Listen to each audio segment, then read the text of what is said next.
Happy Friday, CMS. Welcome to a brand new season of the Friday Five. I'm Becca Irvin. And I'm Elise Kazimirchak.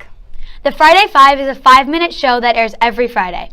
We bring you announcements, sports updates, and all the important CMS info that you need to know.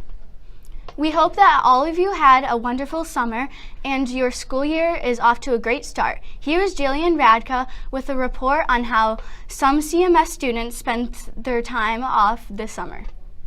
Hi, it's Jillian Radka, and we're here to ask students what they did over the summer.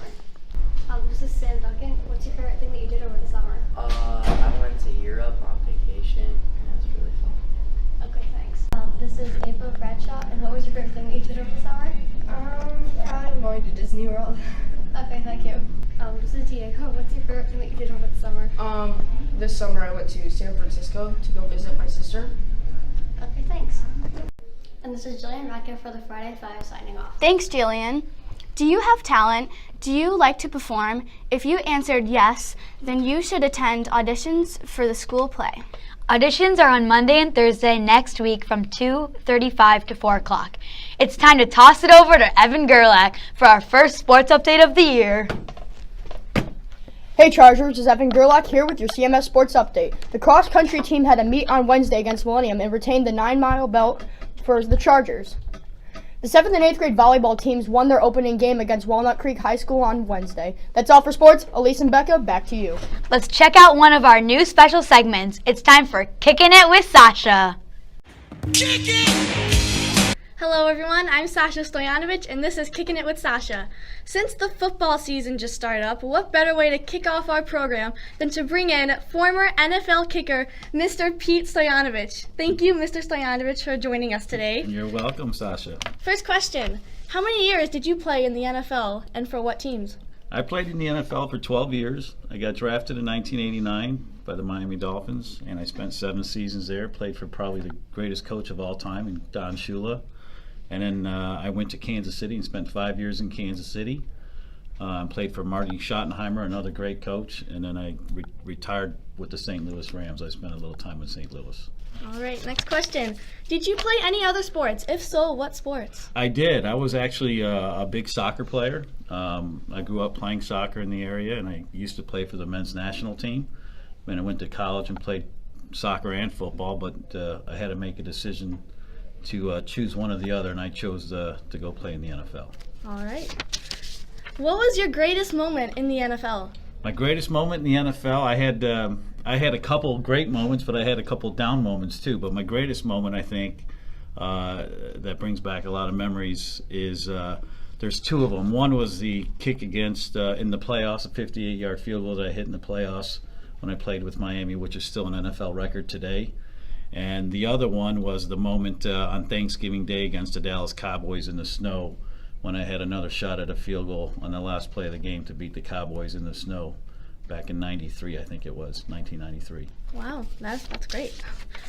Question number 4. What does it take to reach your level of success?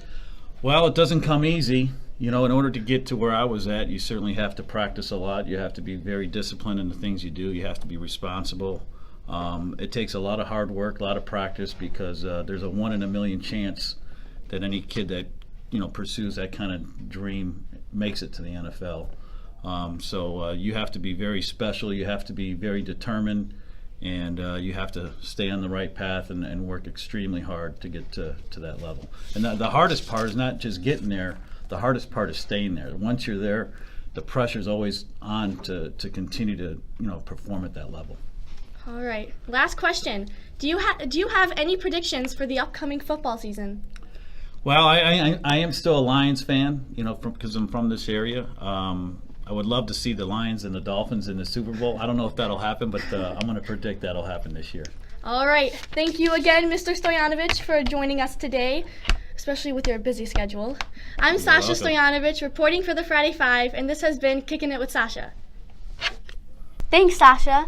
Every week, the Friday Five will recognize a first hour class as our class of the week. Here to select this week's winner are Juice and Q. Hey CMS, it's Juice and Q here with the class of the week. The class of the week is Mr. Monty. Yeah!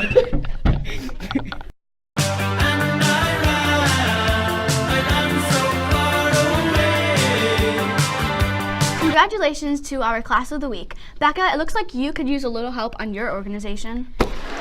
Oh, yeah. Well, you're in luck. Eleanor is here to give you a few tips on how to keep your workspace organized and in the creative corner. Nice.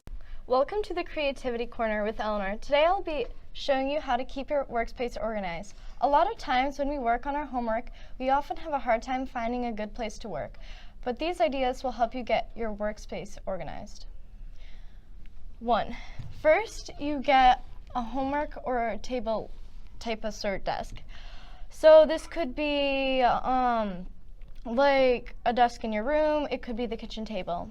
After you find your workspace, you need to find a place to put your stuff. What I did at home is I got a bin and I call it my homework caddy. What I do is I put all of my supplies such as papers, pencils, and I can bring it to any room I want.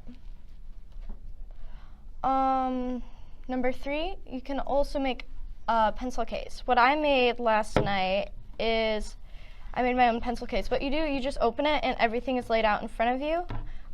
For my phone case, I used one of those cup holders, and so I covered it with fabric, and for decorations and to close it, I just used a felt sticker.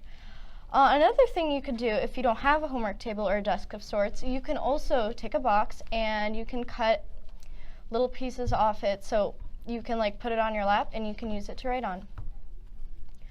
I hope these ideas will help you stay organized.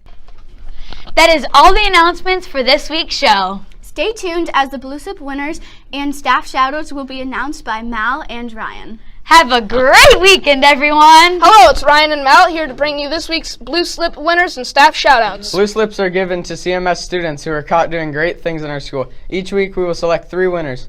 Winners should stop down in the 7th, 8th grade office to pick up their prize. Staff shoutouts are given to staff members who have been nominated by a student. You can nominate a staff member by stopping at the 6th grade office and filling out a staff shoutout slip.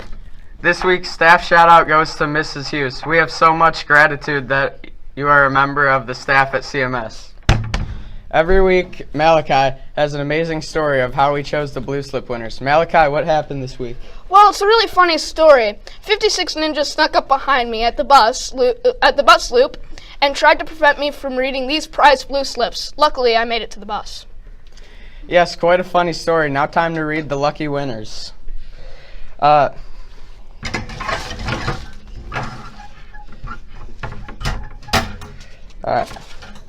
Brooklyn Borg, Grace McGrew, and Riley Corridor. This has been Blue Slips, and remember, have a blue slippy weekend.